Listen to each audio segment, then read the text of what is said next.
नमस्कार दोस्तों, मैं राकेश वर्मा आप सभी का स्वागत करता हूं आपके अपने परिवार एसएन गुरुकुल पर। साथियों, मैं इस वीडियो का शुरुआत यहां से करना चाहूंगा कि जिस सरकार ने बिहार के शिक्षा को गर्त में धकेला, वही सरकार अब उस गर्त में गए शिक्षा व्यवस्था को पुनर्जागरण, पुनर्जीवित करने का पूरा प्रयास कर रही है।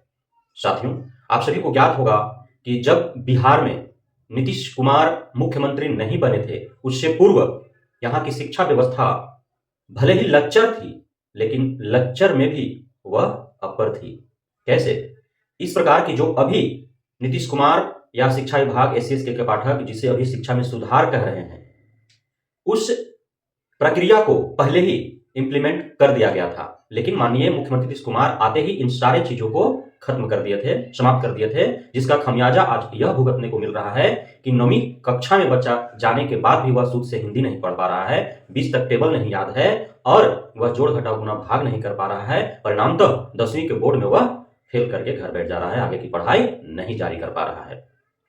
साथियों, आप सभी को याद होगा कि शायद आप जिस समय 5वीं में थे तो 5वीं का बोर्ड परीक्षा हुआ करता था, 8वीं में थे तो 8वीं का बोर्ड परीक्षा हुआ करता था और 8वीं के बोर्ड परीक्षा के लिए जो विद्यार्थी होते थे 8वीं कक्षा में पढ़ने वाले, वे प्रखंड मुख्यालय में जाकर के परीक्षा दिया करते थे।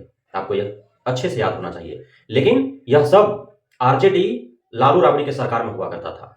जैसे ही एनडीए की सरकार आई, जदयू की सरकार आई, सारे चीज जो है उसे समाप्त करने का प्रयास किया गया। आप उसी में आपने देखा किस प्रकार से नियोजन इकाइयों के द्वारा नियोजित शिक्षकों की बहाली हुई, जिसमें काफी जो है लेन-देन, घपले, घोटाले हुए, जैसे-तैसे शिक्षकों की बहाली हुई। मैं 100% नियोजित शिक्षकों पर उँगली नहीं उठा रहा हूं, लेकिन आज देखने को मिल रहा है ना कि एक ही सीटेट नंबर पर, एक ही सीटेट सर्टिफिकेट पर 80-85 शिक्षक-शिक्षिकाएं बहाल हैं अलग-अलग जिलों में, अलग-अलग प्रखंडों में। एक ही नाम है, 1 दर्जन शिक्षक-शिक्षिकाएं बहाल हैं अलग-अलग विद्यालयों में, अलग-अलग प्रखंडों, अलग-अलग जिलों में। ये तो पकड़े जा रहे हैं ना। 70-75 हजार संदेह के घेरे में है, वे तो पकड़े ही जाएंगे आज न कल, बच के जाएंगे कहां? तो अब दशक से भी अधिक हो चुके हैं, लगभग 17-18 साल हो चुके हैं। 17-18 सालों में जिस प्रकार शिक्षा का स्तर गिरा है, उसे पुनः पुनर्जीवित करने के लिए, ऊपर उठाने के लिए अब उन्हीं पद चिन्हों पर चलने का प्रयास किया जा रहा है, जो आज से 17-18 साल पूर्व हुआ करता था। बिहार के शैक्षणिक व्यवस्था में जो कार्य किए जा रहे थे, उन्हीं कार्यों को पुनः जो है लागू करने के लिए अब कटिबद्ध, प्रतिबद्ध है बिहार सरकार, शिक्षा विभाग और एससीएस के पाठक। तो क्या कुछ होने वाला है अब? साथियों, अब है, पहले आपने देखा किस प्रकार से था, सरकार का आदेश था कि किसी को फेल नहीं करना है 8वीं कक्षा तक, यह था। लेकिन अब उसमें सुधार कर दिया गया है। अब फेल होगा बच्चा, फेल होगा, सप्लीमेंट्री एग्जाम होंगे, कंपार्टमेंटल एग्जाम, यदि उसमें भी फेल होगा तो उसी कक्षा में रहेगा, दोबारा वो परीक्षा देगा। साथ ही 1ली से 8वीं तक का जो परीक्षा आयोजित होगा, उसका प्रश्न पत्र और उसका आंसर बुक कहां से आएगा? वह परीक्षा समिति से आएगा। वह भेजेगा प्रश्न पत्र और वही भेजेगा आंसर सेट भी। 1ली से 4थी और 6ठी 7वीं इन कक्षाओं के परीक्षा का आयोजन तो विद्यालय में ही होंगे। और ऐसा नहीं है पहले के जैसा कि आंसर जो है बोर्ड पर लिखवा दिया करते थे शिक्षकगण, अब नहीं लिखा जाएगा, क्योंकि जांच करने के लिए भी बीच में अधिकारी, पदाधिकारी जिला या प्रखंड से आ सकते हैं विद्यालयों में। और साथ ही जो डीपीएम है, बीपीएम है, बीआरपी हैं, ये लोग भी जांच कर ही रहे हैं। तो वो पकड़े जाएंगे तो उन शिक्षकों पर कार्रवाई होंगे जो चीटिंग करवाते हुए पकड़े जाएंगे, जो बोर्ड पर आंसर लिखवा देते हैं, जो बोल करके आंसर लिखवा देते हैं, तो वैसा अब नहीं चलेगा।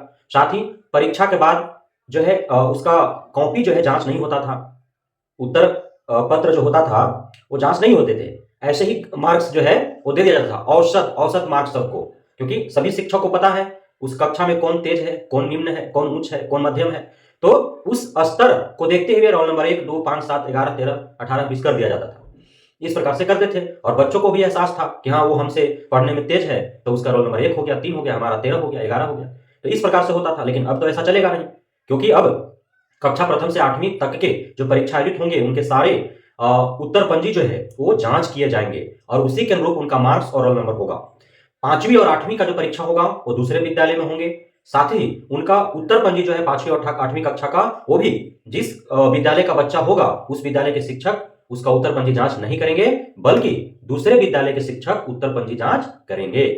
तो बहुत अच्छा ये चीज हुआ भाई। जब 1 साल पढ़ाया कोई शिक्षक शिक्षिका किसी छात्र छात्रा को, उसका परीक्षा होना अनिवार्य है। परीक्षा के बाद वह स्वतः ही परीक्षा माने दूसरे की इच्छा से जो है वो प्रश्न पूछे जाएंगे और तुम स्वेच्छा से उत्तर लिखो, जो पढ़ा हो, सिलेबस सही होंगे। अब उसका जांच होगा, उसके अनुसार पता चल पाएगा कि आप कितना पढ़े हैं, कितना और आवश्यक है आप में जो है शिक्षा शिक्षाओं को जोर देने की कि आप और अधिक इससे अच्छा कर सकें।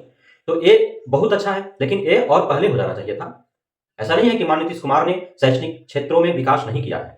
आज देखें, काफी व्यापक स्तर पर भवनों का निर्माण हुआ है, साथ ही नवसृजित विद्यालय का निर्माण हुआ है, यानी कि विद्यालयों की संख्या बढ़ी है। साथ ही शिक्षक शिक्षिकाएं शिक्षकेतर कर्मचारियों की लगातार बहाली हो रही है। ठीक है, सब हो रहा है, साधन संसाधन उपलब्ध कराए जा रहे हैं, लेकिन उसका इम्प्लीमेंटेशन नहीं होगा सही से, तो फिर सभी धरे के धरे रह जाएंगे। कोई विद्यालय है जहां बहुत बड़ा ऑडिटोरियम है, बहुत बड़ा पुस्तकालय है, सारे म्यूजिकल इंस्ट्रूमेंट हैं, सभी हैं, और उसका बोर्ड भी फर्स्ट क्लास है, और सभी जगह डिजिटल बोर्ड लगे हुए हैं, हर जगह पे जो है सिस्टम लगे हुए हैं, कंप्यूटर की क्लासेज है। अब कंप्यूटर सिस्टम जो है उस विद्यालय में 100 है, ट्रेनर है ही नहीं, या 1-2 है, कैसे हो जाएगा हैंडल? डिजिटल बोर्ड है, डिजिटल बोर्ड पर पढ़ाने के लिए शिक्षकों को तकनीकी नहीं मालूम है, क्या हो जाएगा डिजिटल बोर्ड से? पुस्तकालय है, लेकिन पुस्तकालय को हैंडल कैसे करना है, इसका ट्रेनिंग ही नहीं है, क्योंकि पुस्तकालय के लिए अलग से पढ़ाई, लाइब्रेरियन का पढ़ाई होता है, लाइब्रेरियन आते हैं तो पुस्तकालय चलाते हैं, तो पता नहीं है तो कैसे होगा? सोचने वाली बात है। तो कोई भी साधन संसाधन उपलब्ध है उसका, तो यूज कैसे हो, इस्तेमाल कैसे हो, कैसे उसका प्रयोग किया जाए, तो इसके लिए ट्रेनर अति आवश्यक है, ऑडिटोरियम है, म्यूजिकल इंस्ट्रूमेंट है, और उसको बजाने वाला सिखाने वाला कोई हो ही नहीं, तो सिर्फ वह क्या हो जाएगा, एक शोभा मात्र बन करके रह जाएगा। सिर्फ अभिभावकों को या बाहर से आने वाले जो भी परिजन हैं उन्हें सिर्फ दिखाने के लिए कि हाँ हमारे विद्यालय में ये चीज उपलब्ध है, लेकिन उस उपलब्धता की क्या मायने जब उसका प्रयोग ही नहीं हो रहा है, उपयोग ही नहीं हो रहा है, जब छात्र छात्राओं के हित में उसका कोई फायदा ही नहीं है, लाभकारी ही नहीं है, तो कोई मतलब नहीं निकल जाता है। इसलिए गुणवत्तापूर्ण शिक्षा के लिए शिक्षक शिक्षिकाओं का गुणवत्तापूर्ण होना आवश्यक है, और साथ ही जो प्रक्रियाएं हैं, आखिर आज जो निजी विद्यालय है वहां के बच्चे क्यों आगे निकल रहे हैं, क्योंकि वह निजी विद्यालय जो है वहां गुणवत्तापूर्ण शिक्षा प्रदान किया जाता है, तय समय में सिलेबस पूरा किए जाते हैं, हर हफ्ते में या महीने में वहां पे टेस्ट का आयोजन किया जाता है, प्रत्येक 3 महीना 6 महीना पर परीक्षाओं का आयोजन किया जाता है, वार्षिक परीक्षा का आयोजन होता है, कॉपी जांच होता है, उसके अनुसार जो है रिजल्ट कार्ड बनते हैं, और अभिभावकों के साथ मीटिंग किया जाता है, टीचर पेरेंट्स मीटिंग किया जाता है, बताया जाता है टीचर्स के द्वारा, साथ ही गार्जियंस का फीडबैक लिया जाता है बच्चों के बारे में, उस हिसाब से उस बच्चों के साथ जो है व्यवहार किया जाता है। तो इसलिए निजी विद्यालय का बच्चा जो है आगे निकलता है, सरकारी विद्यालय का बच्चा पीछे रह जाता है। हाँ, सरकारी विद्यालय में पढ़ने वाले बच्चे ऐसे नहीं है कि अधिकारी पदाधिकारी या बड़े स्तर पर वो नहीं पहुंच पा रहे, नहीं जा पा रहे, जा रहे हैं, लेकिन सिर्फ सरकारी विद्यालय पढ़ने वाला बच्चा नहीं, उसके साथ वह कहीं ना कहीं एक योग्य शिक्षक, एक ट्रेंड टीचर से, प्रशिक्षु शिक्षक से वह कहीं ना कहीं शिक्षा प्रदान कर रहा है, तभी वह ले पा रहा है ज्ञान, और वह वहां तक पहुंच पा रहा है। तो अब सरकार की सराहना करनी चाहिए, शिक्षा विभाग एसएससी के पाठक की भी सराहना करनी चाहिए कि अब जो व्यवस्था बनाया गया है, जो व्यवस्था बनाए जा रहे हैं, उससे काफी कुछ सुधार देखने को मिलेगा, और यह बहुत पहले होना चाहिए था जो आज हो रहा है। तो इसमें साथ ही आपका देखने को मिलेगा कि जो सिलेबस में है उसका एग्जाम तो होंगे ही, साथ ही उसके साथ शैक्षणिक गतिविधियों के लिए अलग से जो है 100 अंक निर्धारित हैं। उसमें क्या क्या होगा, नियमितता और समयबद्धता पर 5 अंक मिलेंगे, यानी कि कौन छात्र छात्रा, एक अब विद्यालय परिवार का, विद्यालय के शिक्षक शिक्षिकाओं का यह कर्तव्य है, यह जो है उनका फर्ज है, उनके ऊपर यह निर्भर करता है कि वह कितने अवलोकन कर रहे हैं अपने बच्चों का, कौन समय से आ रहा है, समय से जा रहा है, कौन विद्यालय में नियमित रूप से पढ़ रहा है, कौन आज्ञाकारी है, और कौन जो है दुर्व्यवहारी है। तो इसको देखते हुए नियमितता और समयबद्धता पर 5 अंक दिए जाएंगे। सहयोगी प्रवृत्ति पर 4 अंक मिलेगा, कौन छात्र छात्रा जो है वह बात बात पर लड़ जाता है या फिर सहयोग करता है, तो इसको अवलोकन करना है। सक्रिय वर्ग में सक्रियता पर 8 अंक दिए जाएंगे। वर्ग में सक्रिय कौन है, सक्रिय कहने का मतलब ये बच्चा आप देखते होंगे कि विद्यालय में शिक्षक आ रहे हैं, पढ़ा रहे हैं, जा रहे हैं, लेकिन छात्र छात्रा एक भी प्रश्न जो है वो पुटअप नहीं करते हैं, लेकिन उन्हीं में से कुछ छात्र छात्राएं हैं जो बार बार हर विषय में वो प्रश्न पूछते हैं, उसका तर्क करते हैं, उस पर शिक्षकों का विचार वक्तव्य उनका सुनना पसंद करते हैं, साथ ही जो भी वर्क दिया जाता है वह पूरे प्रतिबद्धता से करते हैं, तो इस पर 8 अंक। वर्ड एंड क्विज कंपटीशन पर 10 अंक। वर्ड एंड क्विज कंपटीशन मतलब अलग अलग शब्दों का खेल खेला जाएगा, वो किसी विषय से हो सकता है, हिंदी, संस्कृत, उर्दू, बांग्ला, अंग्रेजी, किसी भी विषय से हो सकता है। तो वर्ड एवं क्विज कंपटीशन भी हो सकते हैं, 10 अंक दिए जाएंगे। क्विज कंपटीशन मतलब आमतौर पर बाहर से जो भी जांच कर्मी आते हैं वो क्या पूछते हैं, बिहार के राज्यपाल कौन है, मुख्यमंत्री कौन है, शिक्षा मंत्री कौन है, भारत के राष्ट्रपति कौन है, प्रधानमंत्री कौन है, शिक्षा मंत्री कौन है, वित्त मंत्री कौन है, या करंट अफेयर्स से और पूछ देंगे, खेल से पूछ देंगे, फिल्म से पूछ देंगे, अन्य क्षेत्रों से पूछ देंगे। तो इस प्रकार से क्विज कंपटीशन होगा। भाषण और वाद विवाद प्रतियोगिता पर 15 भाषण होंगे, अलग अलग विषय पर जो बच्चा जिस भी विषय वस्तु पर बोलना चाहता है, जैसे 26 जनवरी 15 अगस्त का प्रोग्राम होता है, कहीं सरस्वती पूजा पर प्रोग्राम होते हैं, उसमें बच्चे जो है मंच पर चढ़ करके किस प्रकार से भाषण वगैरह देते हैं, तो वैसे विद्यालय में भी परीक्षा में होंगे। वाद विवाद प्रतियोगिता होगा किसी टॉपिक पर ग्रुप में बच्चों को बैठा दिया जाएगा और उसमें बच्चों को तर्क के लिए उनको प्रेरित किया जाएगा कि इससे क्या फायदा है, क्या नुकसान है। जैसे दहेज प्रथा पर बैठा दिया गया, वायु प्रदूषण पर बैठा दिया गया, है ना, पौधारोपण पर बैठा दिया गया। तो इस प्रकार से शिक्षा पर ही बोलना है।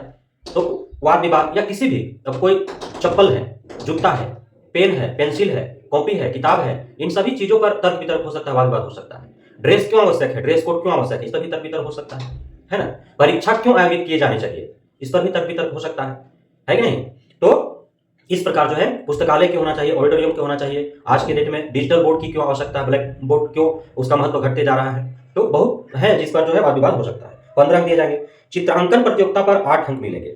उसके साथ ही खेल कूद, साफ सफाई, गीत गाना, नेतृत्व क्षमता, सृजनात्मकता पर प्रतियोगियों को 10-10 अंक दिए जाएंगे। ये भी कार्य होंगे। अब यह सब होता था कुछ दिनों से ये गौण हो गए थे, है ना। चित्रकला होता था, उसमें जो है हस्तकला, उसमें हाथ से बना करके कोई बेना, कोई झाड़ू, कोई कुछ ले जाते थे लोग।